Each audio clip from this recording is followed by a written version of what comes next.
Lisa Copeland, and I want to invite you to my show, The Big Sell. Are you ready to stop being a small player in a big world? Are you ready to decommoditize your business? Are you ready to stand aside from the competition?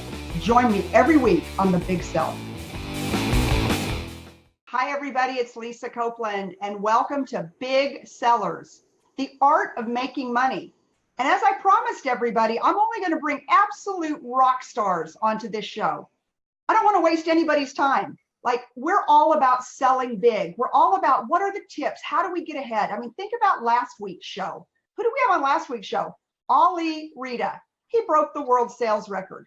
He's up to be in the Guinness Book of World Records. He's applied, and as long as they verify everything, he's going to be a Guinness Book of World Record holder. It's been great because today Automotive News put him in Automotive News, but he was on my show last week. But you know what? I'm going to keep bringing you the rock stars because today I've got David Cribbs, very good friend of mine. He's an Amazon best-selling author. He is the host of a very renowned real estate show, Under Contract. In fact, he came to Austin, Texas, and I did his show with a few rock star realtor friends.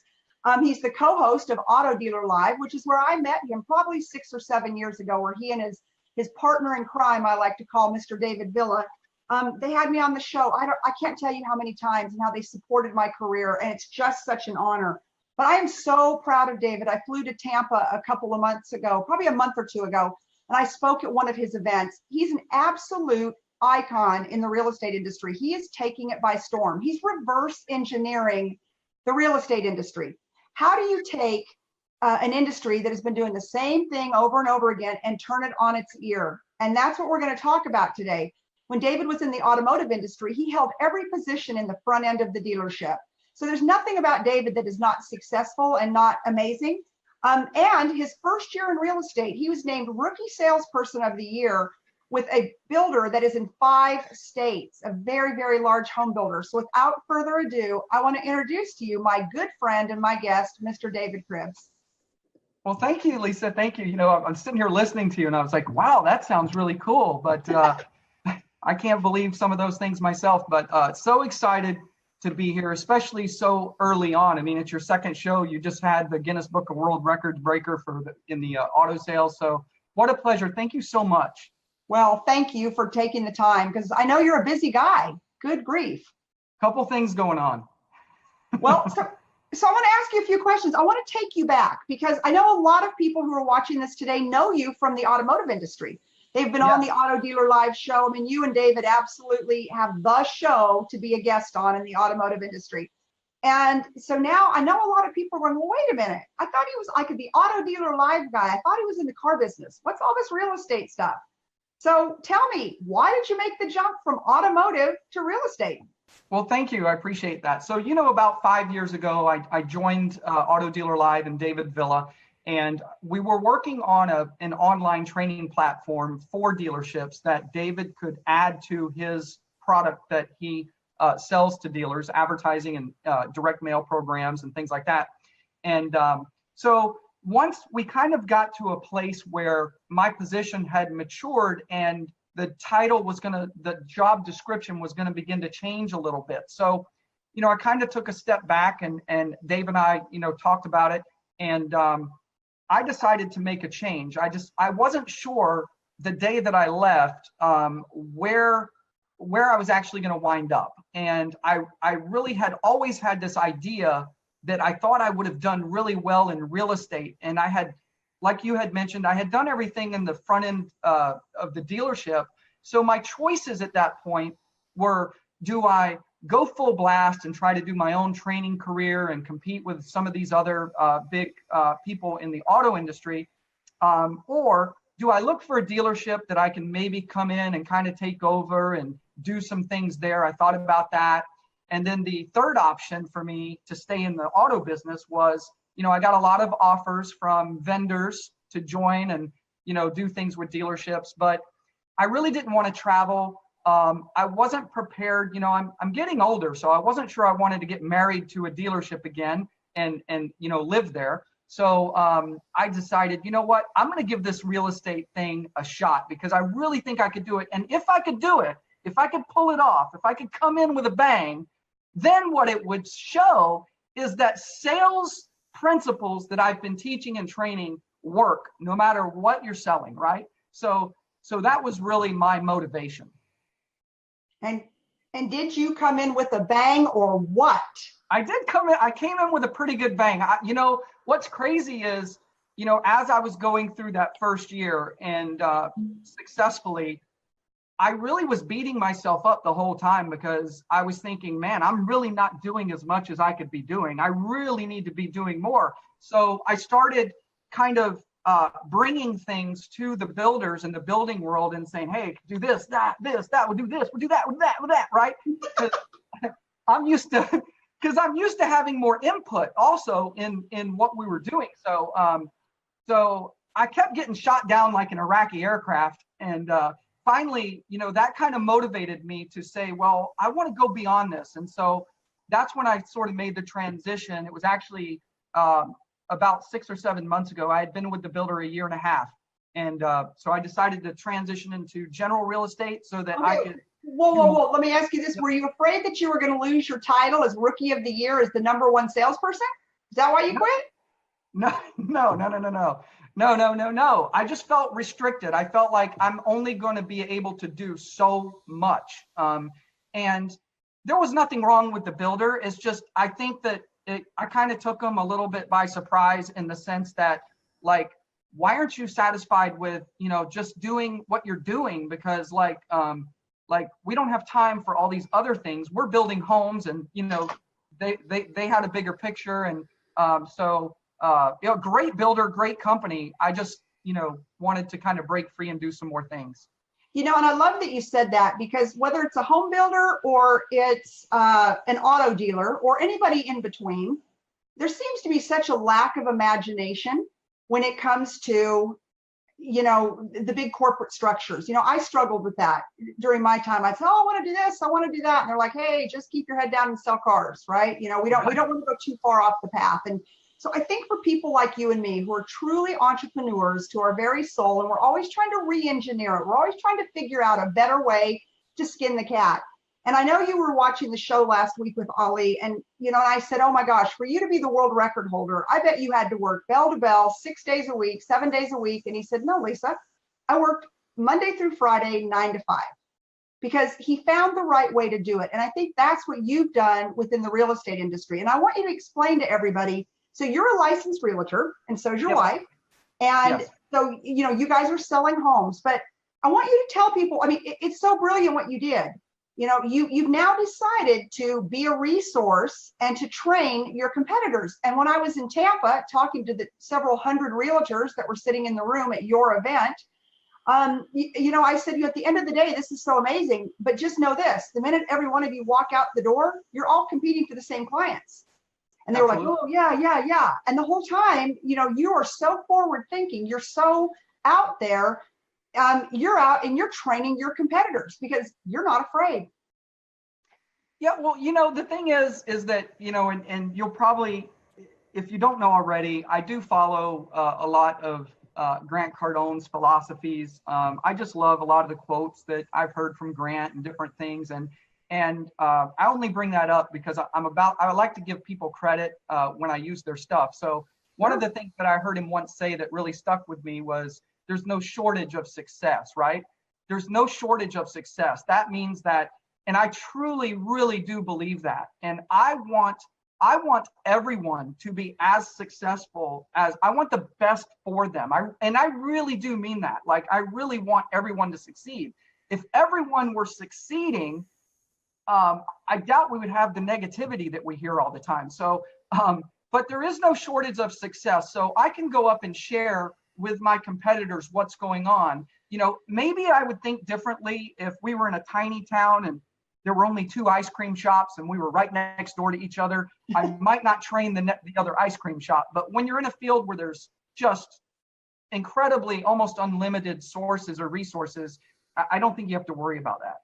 Well, so just so everybody out there knows, you're in Tampa, Florida. So, and the market is very robust, just like it is here in Austin, Texas. But your generosity is unbelievable. So I stuck around long enough to talk to your colleagues and your competitors. I mean, forget the colleagues. These people are your competitors. I don't care if you guys work for the same company. And they said, he's such a breath of fresh air. It's so great to come together that a realtor himself would put this together, and you had top builders there, you had mortgage lenders, you had insurance companies, and I'm watching all of them, the vendors, your sponsors, vying for these realtors for their attention in their business. And at the end of the day, you just let it flow. And everybody walked away. They had the greatest comments and they learned so much. And now you're doing it in how many more cities in the next, I think, 60 days? We're gonna go to 6 cities in the next 90 days. Yeah. Wow. Now, are you going to stay in Florida, or are you going to try to go elsewhere? We'll branch out beyond that eventually, probably next year. And Texas is one of my big targets. Absolutely. You have lots of friends in Texas. You actually brought your show under contract here when you were rolling through town. You and David were here for Cleo Bay Honda, right? Subaru. Yep. Yeah, Cleo Bay stores up in Killeen. And so you came and we did a show with Amber Barnett, and we got Renee Ward, who's an amazing woman also. And she just had a big event. I spoke at her event, and, and she does the same thing that you do. So Jay Renee, if you're out there, hello, but she does the same thing you do. She believes in pouring into the realtor community, because the more excellent that you can be, because it really does get down to the consumer experience. Now, I do think consumers have a better view of realtors than they do car salesmen. At least I hope they do. There's no question about it. In fact, I will tell you this, when I got into real estate, it's funny because when I got into real estate, I had this perception of realtors being such professional superstars. And so I thought they've got it all figured out. They're the best marketers. They're the best everything, right? Because I've been watching $1 Million Listing, right? So right. That's how it works, right? Everybody's going to be riding around in the back of an SUV, and their driver's going to be taking them around to make $1 billion deals, right? So that was my perception. And I was so intimidated by realtors when I first went to the builder. And what I figured out, though, has really been the opposite. Not that there's anything wrong with realtors. I love realtors, but it's almost like I took a step back in marketing and in time. The real estate industry is very dated, in my opinion, in their approach. We're just now beginning to see a little bit of disruption in the real estate industry. Car people, what I love about car people, and I think I brought this with me, is that we find solutions very fast, very fast. We're typically, we have to find solutions on the fly, right? So that's something that we're very good at. And I think having that perspective from another industry and coming into real estate has really, really helped me in this business. Yeah, I think it has too. I mean, I think all of us that cut our teeth in the automotive industry, I train, Fortune 5s now, Fortune 1s, I go and I speak, and but so much of what I bring to them is I bring to them the grit, the tenacity of the automotive industry. Yep. The negotiation tactics, and they're like, oh my goodness, wow, you're really you would stay with the deal for that long, or you would follow up. I used to tell my people, you follow up with them until they either put a restraining order on you or they buy something. Right, exactly. That's what we do in the automotive industry, because we have to, because once somebody leaves the store, typically, we're not going to see them again. And so I think you bring such a great perspective to the real estate industry. And of course, I've got a ton of friends that are realtors, and I've got huge respect for the industry. I don't know if I told you this, but I spent about 10 years in the mortgage business, and we still own a mortgage company here in Austin, Texas, Austin Mortgage Associates. My husband's been running it now for 20 years. So I'm very attuned to what goes on in the real estate industry. And, so let's talk about what I think is one of the biggest problems in the real estate industry today. And we talked about it in Tampa, is client loyalty.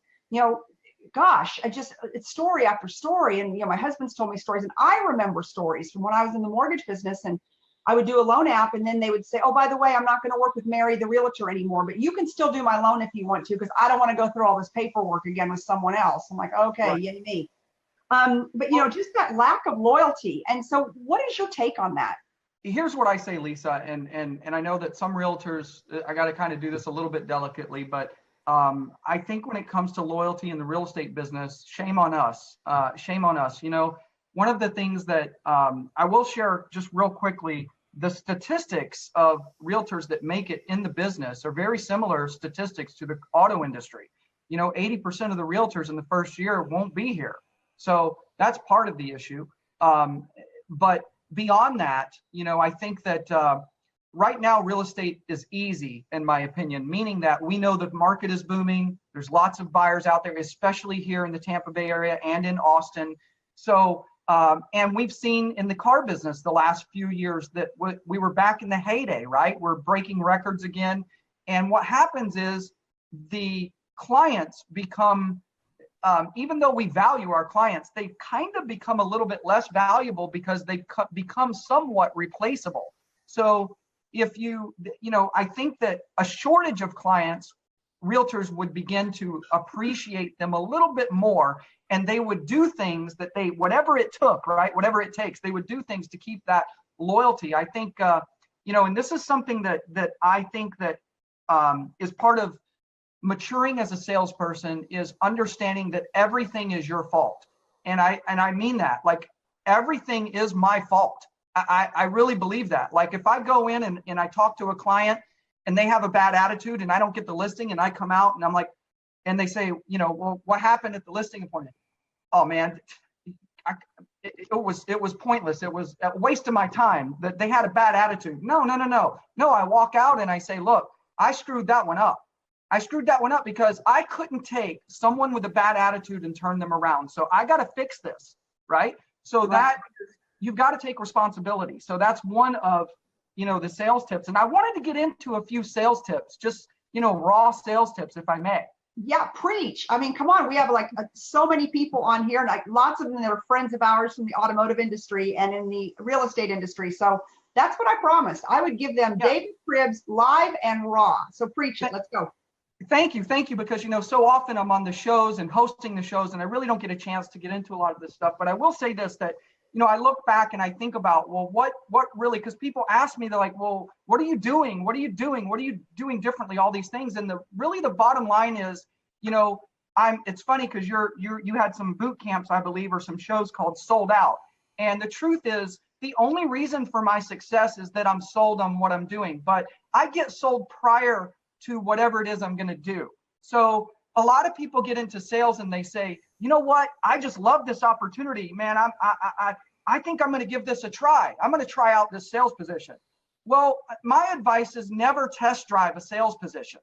If you're going to try it, you're already way behind. You might succeed because a lot of us got in the business trying it out and became a success. But if you want to start and be a success, make the decision, right? There's another little thing from probably Grant or whoever, but success is more of a decision than a formula, right? I'm going to decide that this is what I'm going to do.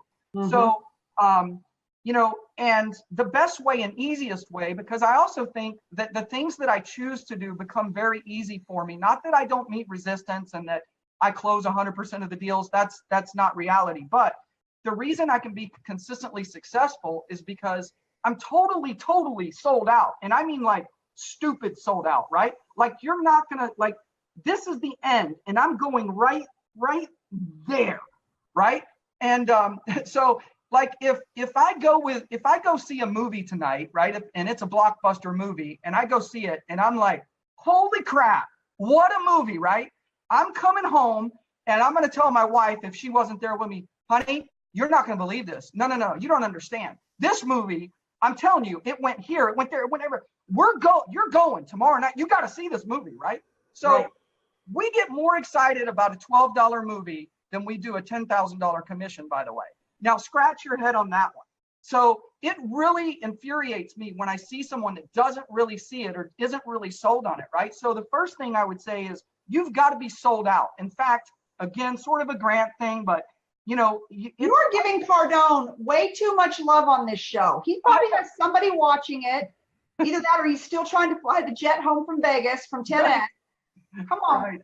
So one of the things, again, that stuck with me with Grant was I've heard him say, it's unethical to sell if you're not sold, right? So I really, truly do believe that. I believe 1,000,000%. Like, if you're not sold out to the point where you're dragging someone to the movie, it's unethical to even talk about it. So that's the way I feel about the product I'm selling or the service I'm selling. So once I get sold out, I already have a stupid huge advantage over everybody, right? That puts me in like so far ahead, just that one thing. So that's one of the things I would say. The other thing, I think that if you're going to go into sales or if you're going to be in sales, you need to define what a salesperson is. And there's a sales definition that I adopted so many years ago when I first got in this business. And that is, a salesperson is a person who can lead. Yes, I said lead, not coerce, not, wrangle in, whatever the case may be, but and not someone who can just facilitate, but someone who can lead a person to a weighted decision in their favor. Whose favor? Not the salesperson, the client's favor. You want to lead them to a weighted decision in their favor. If I lead you, and the reason I say lead is because, Lisa, if I have a product that you haven't really fully discovered, then you don't know where to go to fully discover that. You might know the first steps. Okay, I'm going to walk into the dealership. Okay, I'm going to go see this Camry because I want to compare the Camry with the Accord. Well, my goal, and you tell me that up front, right? My goal is that you never lay your eyes on the Accord. There's no reason for you to lay your eyes on the Accord. I'm not interested in the Accord. Why would you be? And the reason I'm not interested is because, and you have to do this obviously in an artful way. But the one thing I like to do is, instead of showing my clients anything, I never show my clients anything and I never tell them anything. I always share with them.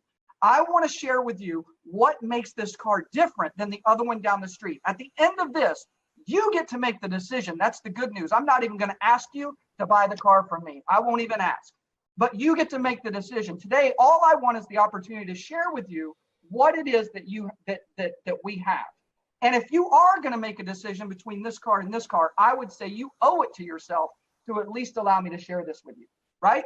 I want to be shared with. I don't want to be told, and I don't want to be shown, and I don't want to be sold. But if you want to share something with me, I love sharing. So that's one word that changed my career.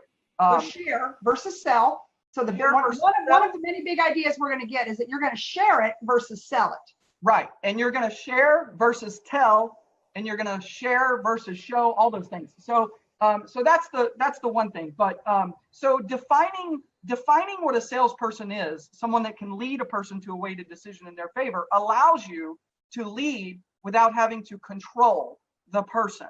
You're leading them through something that's natural. You're going to take them to that step, the next one, the next one, and the next one. And then at the end of those steps, because you did it so artfully and so gracefully, then they're going to feel like a moron because not, let me back up.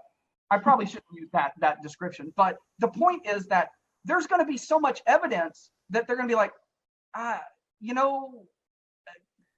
probably don't even need to look at the other car, right? They come to that conclusion 9 times out of 10. And the times that you don't, there's other ways to handle that. But so that's my first thing, is define what a salesperson is. Make sure you're willing to commit to that definition. The next thing is get sold out before you even begin to sell. Get sold out. And if you need help with that, you can get help from that.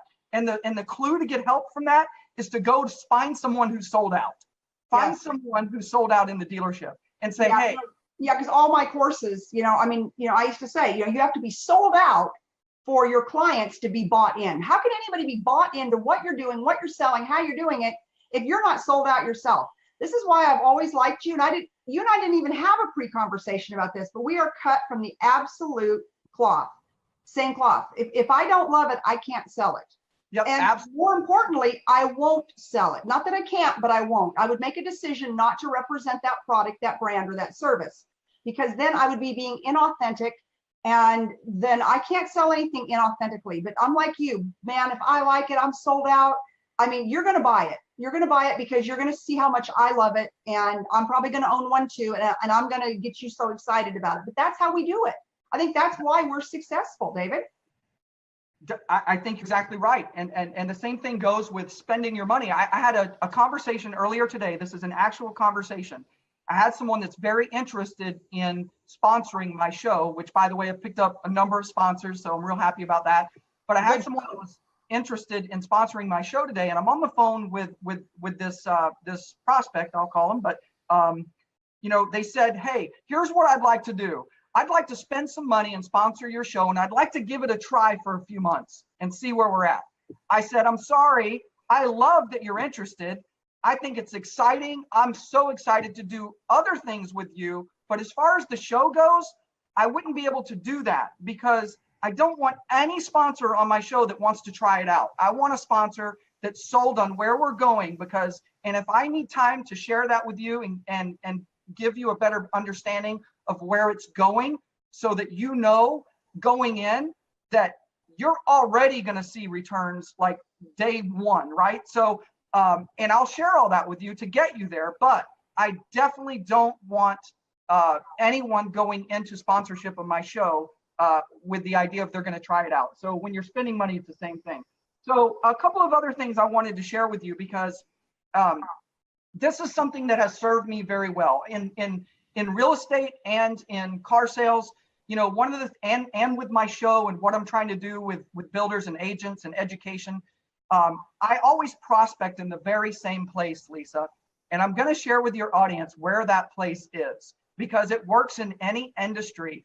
And it's going to open incredible doors if you have an imagination and you can ask or answer 2 questions. Okay. So here's the deal. If you want to prospect and you want to reach, because I don't want to just prospect, I go beyond that. I want to prospect the client that's already interested in a product or has shown some interest in a product, but has not spoken to anyone about it yet. Now, everyone would like that, right? Right. So here's what you do. You ask yourself this question. And I do a training called shared custody. And you ask yourself this question: who has my customer? And then the second question is, who needs my customer? Who has my customer? Who needs my customer? Now, I break it down a little further on a timeline.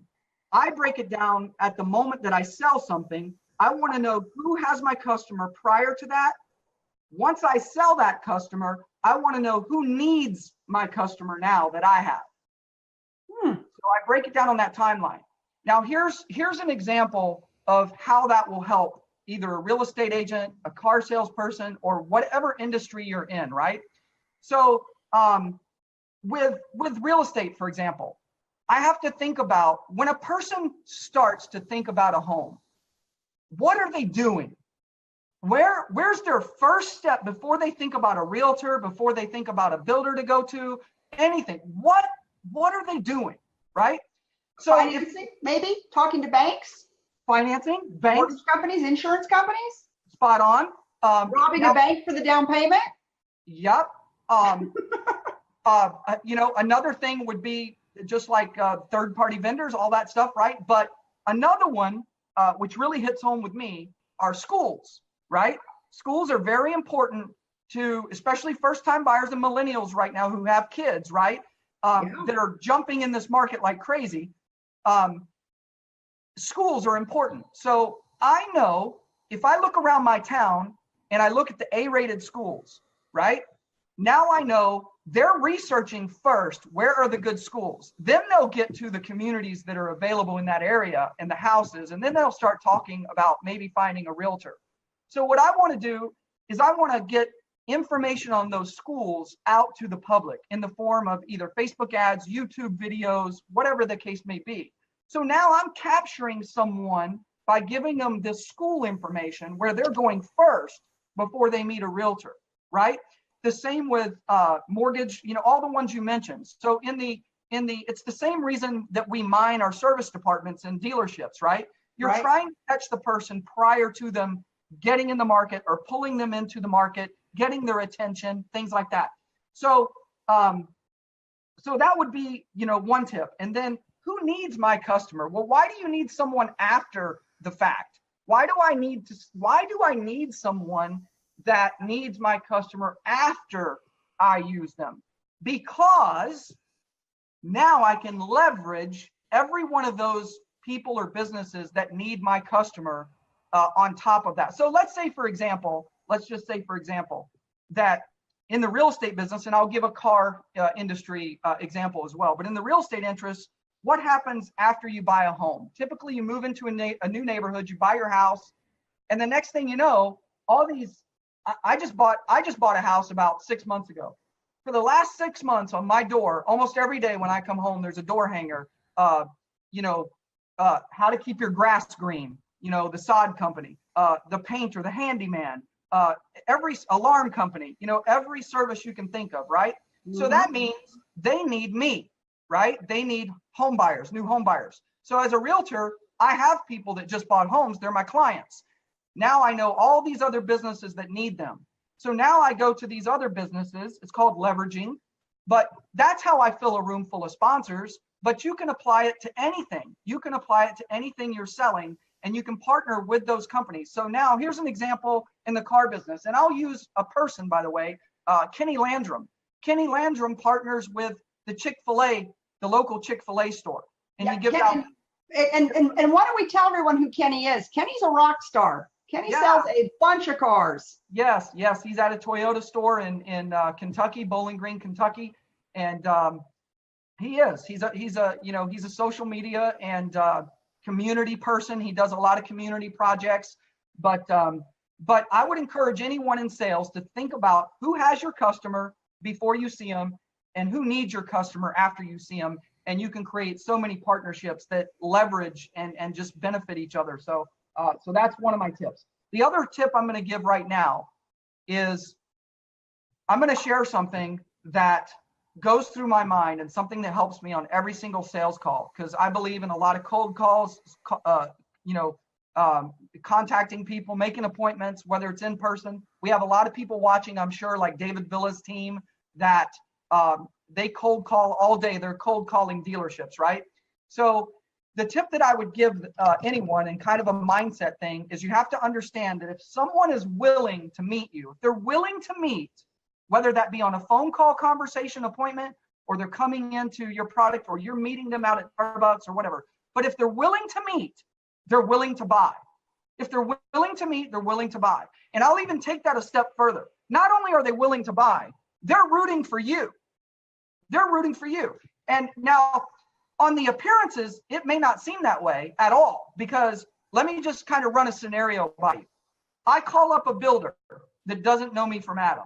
I call up a builder and I go, hey, Mr. Builder, my name's Dave Cribbs. I do some things I work with a lot of realtors. I know that realtors are really your audience as well. As a new home builder, I had this experience, and what I found out really quickly was that realtors brought us a lot of business. I'm sure that you probably market to realtors. Is that correct?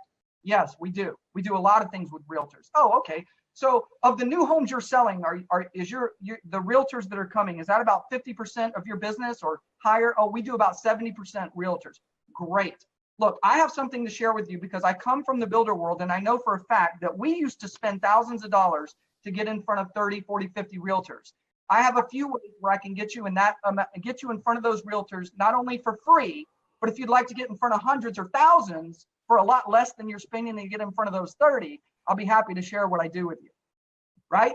So now I make the appointment, right? I go see the builder who doesn't know me from Adam. Now, if someone else walks in the room and asks the builder, hey, did you just make a sales appointment? Is someone coming over here to sell you something? The builder's probably going to say, yeah, it's probably nothing. It's probably, I agreed. I'll meet with him. I'll look at it, but I'm pretty skeptical. I don't know. It's probably just going to be a waste of time, but I got to look at it, right? Maybe they're skeptical. But the truth is, if I'm that person in that same office, not the salesperson that called, but I'm the bystander, right? And I say to them, well, let me ask you this: if they come in on this appointment, and what if they really do? Would you actually buy something? I mean, if they really could do all those things, and that person would absolutely say yes. That means that they not only would they buy it, they really want to buy something. They want something that would actually work, that would actually do that, right? So technically, they're rooting for you because they would like to have something refreshing that would actually help their business. And what I always share with someone like that, Lisa, is I always share, depending on their position, what that will not only do for their business, but for their employees. So, for example, if I walk in and I say, look, I'm going to put you in front of 200 realtors tomorrow. Now, Mr. So-and-so, you know the benefits that you're going to receive from that, but let me also share with you what that's going to do for your team. Imagine coming to your team, sharing with them that you're going to have 200 realtors in front of them tomorrow, making personal relationships. Now, exactly. I don't know about you, but I'd pay just for the morale on that one. So the idea is that now you're creating pictures of what that's going to be like after the fact.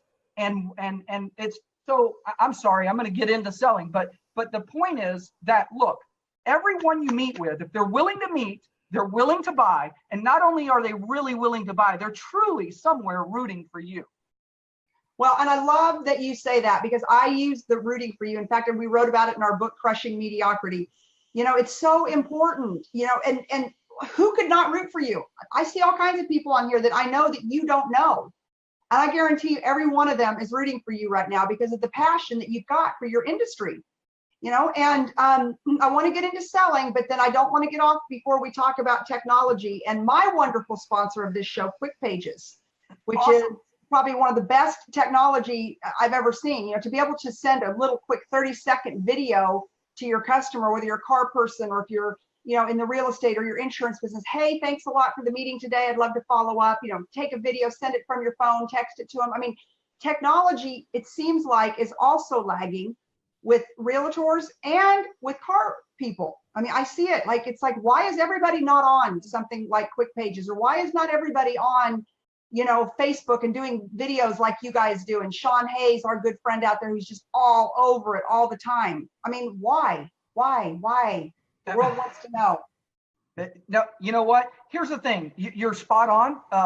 We are behind, all of us, as in both industries. In the real estate, I honestly see it even more.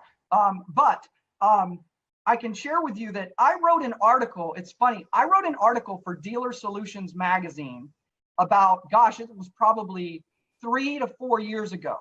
And I think that I got to go back and look at what I titled it. It might have been Pick Me. I'm not even sure. But the bottom line is, I talked about the fact that there will be a day soon, and this was 3-4 years ago, right?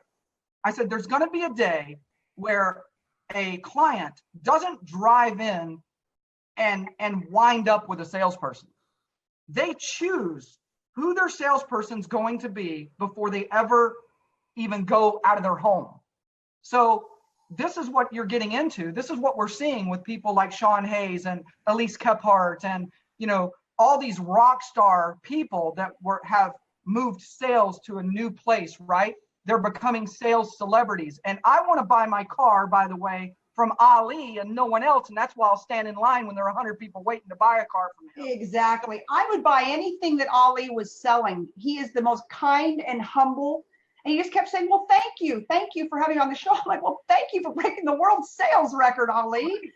Right. But that's like you. I mean, all the success that you've had, and you're just pouring into everybody and pouring into them. So as we kind of draw this thing to a close, I want your 3 top tips. And it doesn't matter if you're selling cars, you're selling insurance, financial services, mortgages, real estate. Because let's face it, everybody in the world is in sales. I don't care who you are. You're selling something. You might just be selling yourself. Yes. But what would be David Cribbs' top 3?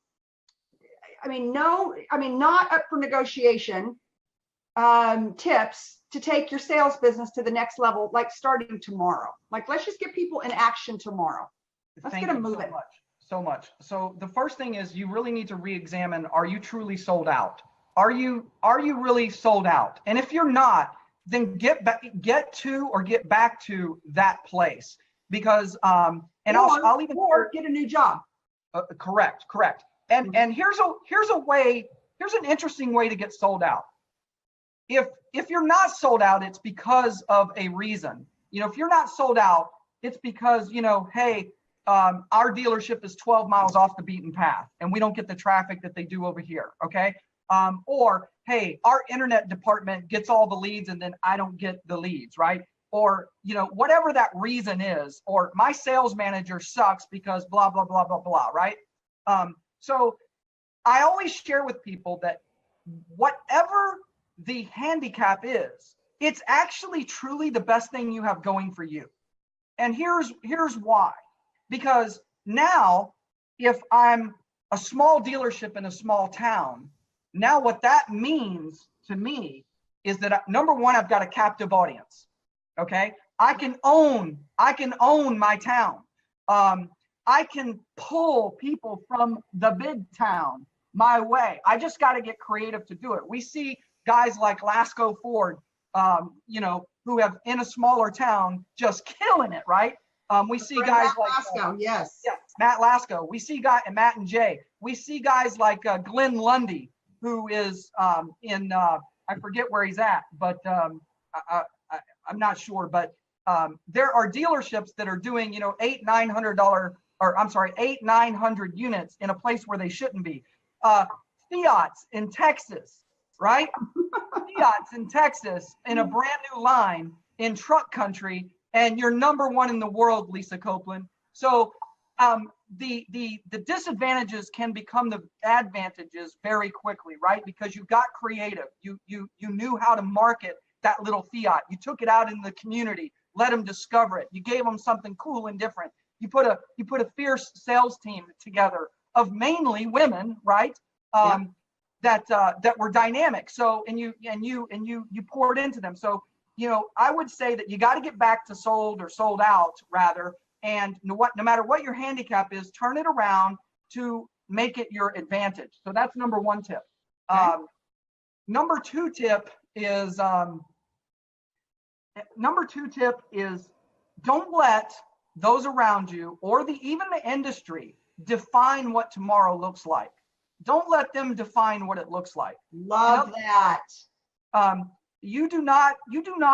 get me wrong. You don't want to leave proven methods, but what you do want to do is not let them trap you into not going into the future. So don't let, those things happen. I'm going to share with you, where I'm at in real estate, and we didn't get into some of the things, but here's the deal. When I was with the builder, and even today, when I share things with realtors and builders and people that I'm trying to get on board with my mission, right? They'll say, I'm saying, hey, I'm bridging the gap between realtor, builder. I'm going to do this. I'm going to do that. There's going to be a better education. Everyone's going to come together better. It's going to be, like Disney. We're all going to be singing Kumbaya in the showroom, right? Right. So, but the most common question I get is that, well, how do you propose to do that? How do you propose to do that? Well, if I'm not clear on that question doesn't really matter to me, right? Look, I can share with you all the ways I propose to do it if you really want to sit down and hear them. But the bottom line is, if you're thinking, how do you propose that? You're defeated. So I really want to talk to someone who, is more open-minded and thinking more progressively. So so what I would say is don't let the current situation define your tomorrow. So, and we have a million examples of that. Elise Kephart is a great example. She's redefining, the way things are done.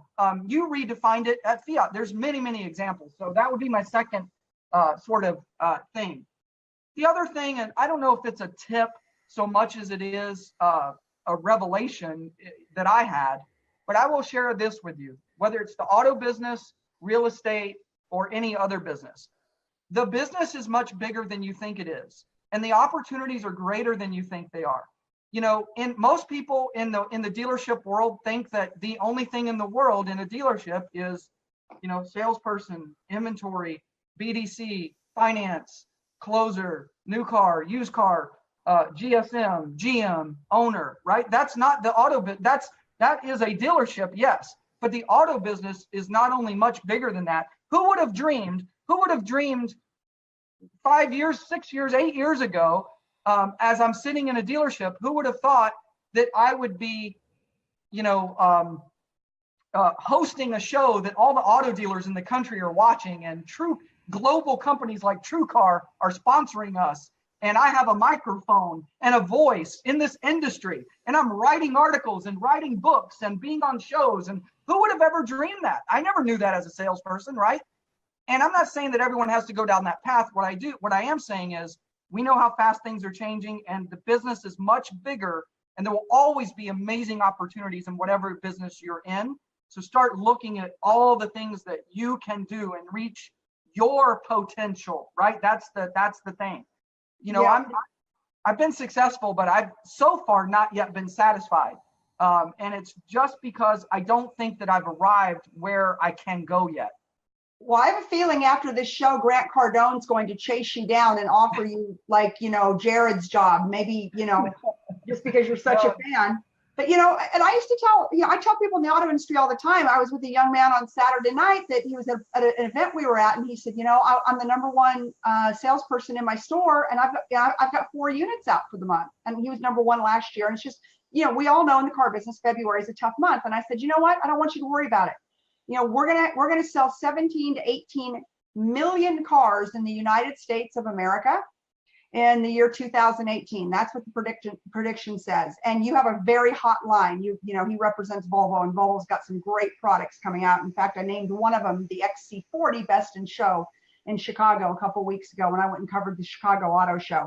And so, you know, it's out there. It's a matter of perspective. And if you're a realtor out there, I mean, some things are happening on the economic front.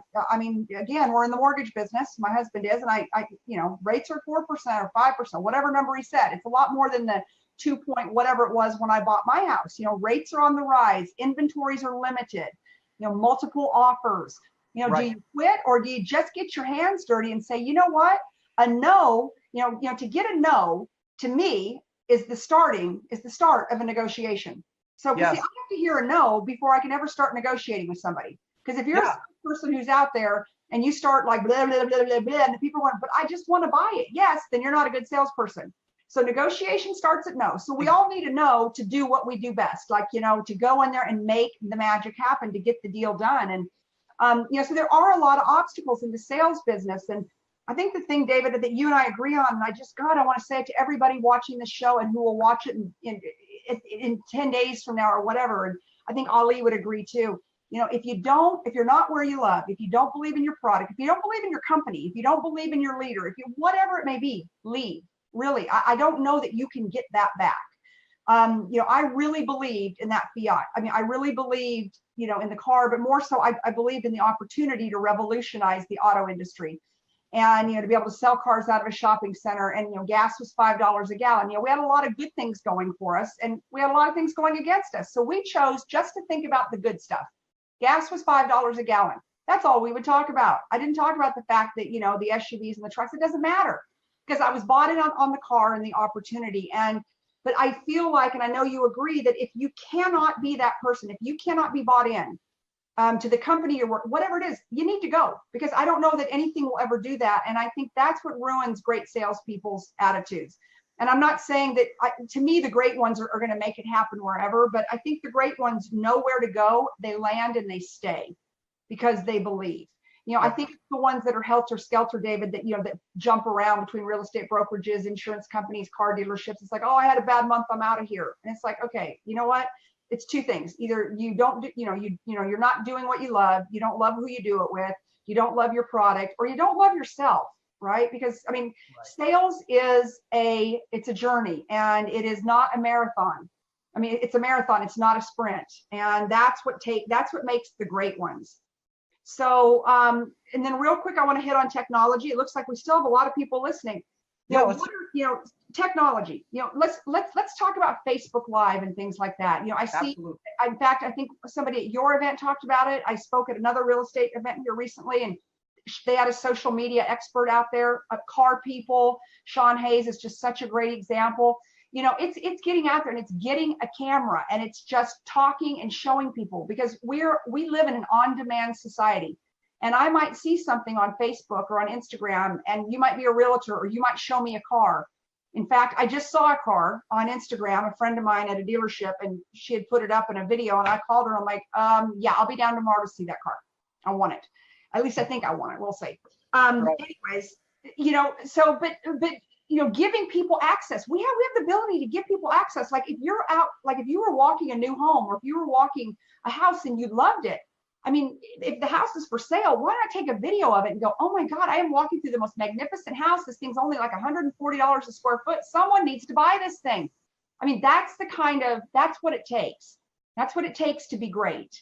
And it's going the extra mile. And the great part now about marketing, in my personal opinion, especially, I used to spend 6 figures a month. I'll just leave it at that. Right. In advertising.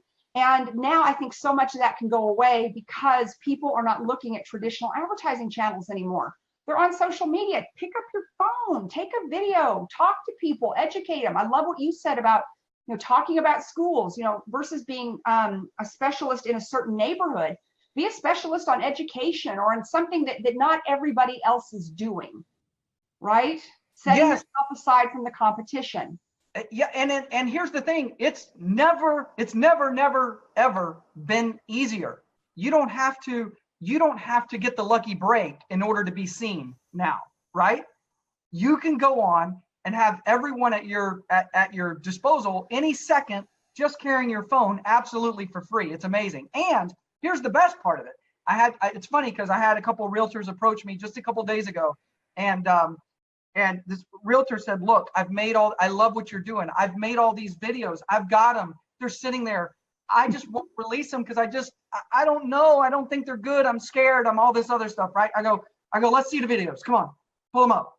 So she pulls up the videos and I go, first of all, let me just share something. First of all, they're amazing.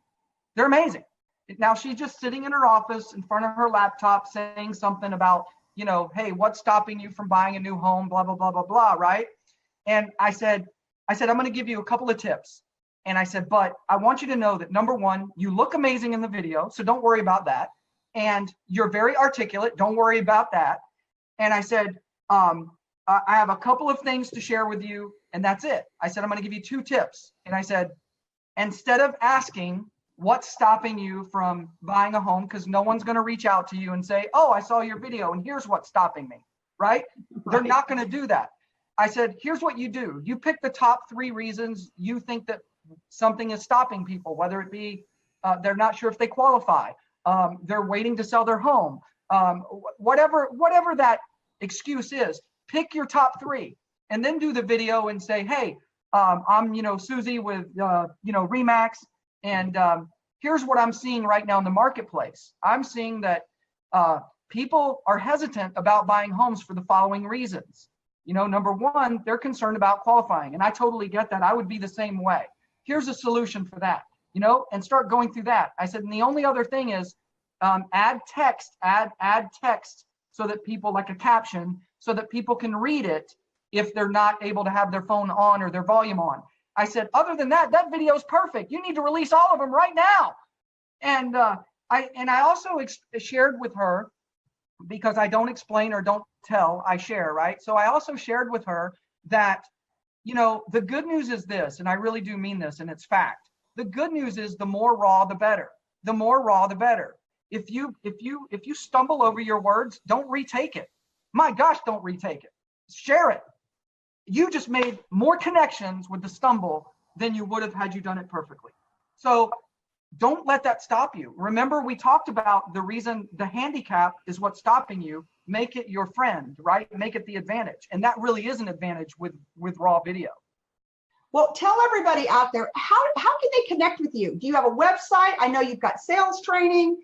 Thank you so much. Thank you so much, Lisa. So how do they buy what you're selling, my friend? How can they drink the Kool-Aid? So here's the thing, and yeah, realtors better get on board. I'm gonna make a quick prediction here real quick also. Okay. I believe in 10 years, this game is over with real estate the way that we know it. First of all, technology is moving very fast. But if there's one thing we know about technology, it's not only moving fast, it's moving exponentially fast. So what that means is whatever we've done in the last 50 years, technology-wise, we'll do that in the next 10. So think about where we were 50 years ago and think about what that'll look like 10 years from now with 50 years of time lapse. So, it won't be the same game. So you better be getting it right now, especially because we are in the heyday again in real estate. So you better be getting it now, and you better be ready to evolve and get on the bandwagon with all these things and learn about technology and implement it, right? So that's one thing. The next thing, though, how to follow me. David Cribbs on Facebook here. You can follow me there. I do have a Facebook page. It's Under Contract Live. That's our show. And then Undercontractlive.com is our website where you can see the Under Contract Live show. But one more really important thing is that up until now, the show's only a year old, but up until now, it has been interviews like this, but in a studio with top amazing people. Like a couple of weeks ago, Lisa, I had Tom Hopkins, number one I in the. saw that. I mean, how do you get better guests than that? You know what I'm saying? Just like Right. Ali, number one in the world, right? So, so here's the thing. So far, it's been interviews, but we're making a shift because I finally found, after a year, I finally found a permanent co-host. And again, reach up, because never worry about someone outperforming you. I reached up. I'll be learning from Yoda, and he's amazing. But he was a number one broker in the state of Florida, Wall Street Journal top 50. He's a national sales trainer, been traveling the world, whatever. The bottom line is, instead of doing in-studio interviews, instead of talking about how to do business, we're currently filming us doing business. So now you're going to see us actually out doing business. And talk about taking video to the next level. That's the show. But beyond the show, what I'm personally going to do with video to kind of take it to the next step is, and it takes a lot. But anyway, the bottom line is, I want to start putting out videos of me doing business throughout the day, meeting with builders, getting builders to allow me to film our meetings together, getting builders to allow me to come in, film who they're interviewing for their spots, and promoting them in that way. But the bottom line is showing real stuff every single day. And you can do that with your cell phone. It's no big deal, but embrace video. I think I've probably way over talked, but those are the ways that you could connect with me. Well, that is awesome. Now, do you have a subscription at all where they can sign up for a subscription to? We're going to have, thank you for asking. I have missed the boat. I'm such a social media stupid person. Honestly, I'm not good at this stuff, which is crazy because everybody comes to me and they think I'm the social media guru. I'm not so much that. What I am is the person that will go out and get people's attention and get in front of people. That's what I'm good at. But the technical stuff I'm not so good at, and I've been way lacking in that. I've got someone coming in to revamp that and actually set up a subscription base. So that'll be coming shortly. You'll be able to find that, on my website, undercontractlive.com, or the Facebook page at Under Contract. Well, we'll also put that, we'll go in and we'll edit the post and we'll put all of your contact information in there. And so, David, I want to thank you for taking an hour out of your precious day. I know you're a busy guy to jump on with me and do this show, but you did kind of owe me, because I've been on all of your shows probably like 20 times in the last 5 or 6 years.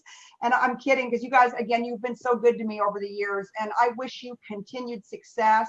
I want to thank my show sponsor, Quick Pages. Everybody check out quickpages.com. If you want to get in the technology business, if you want to be able to attract more customers through video, you've got to check out my show sponsor at Quick Pages. I mean, people, the whole world is working in video nowadays.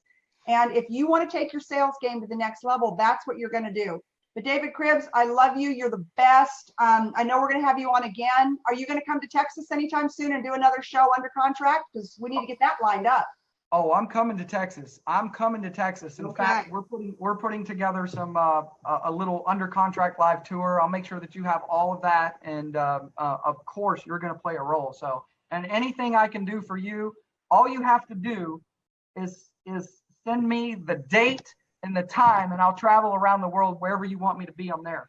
Oh, you're such a sweetheart. Hopefully, I don't know if you're going to be out at Digital Dealer. I know I'm going to be out there with your co-host Yes. on Auto Dealer Live. We're opening keynote, several of us, and that's going to be Yes. super exciting. I'm excited about that. I will be there, and I'll be there for a couple of days, and I'm sure I'll play some part. Okay, well, I guess I'll buy the first margarita. You can buy the second one. Hey, thank you very much. Thank you, everybody, for tuning in to the Big Sell, The Art of Making Money. It's going to be every Monday, 4:30 Central Standard Time, 5:30 Eastern Standard Time. Great guest. I've got another hot shot next week, but I'm not going to tell you yet because I wouldn't want to take away from my fabulous guest, Mr. David Cribbs. All right, but thank you again, David. I appreciate you. And we're going to post the ways to get a hold of David and to get a hold of my show sponsor. And thank you again, everybody.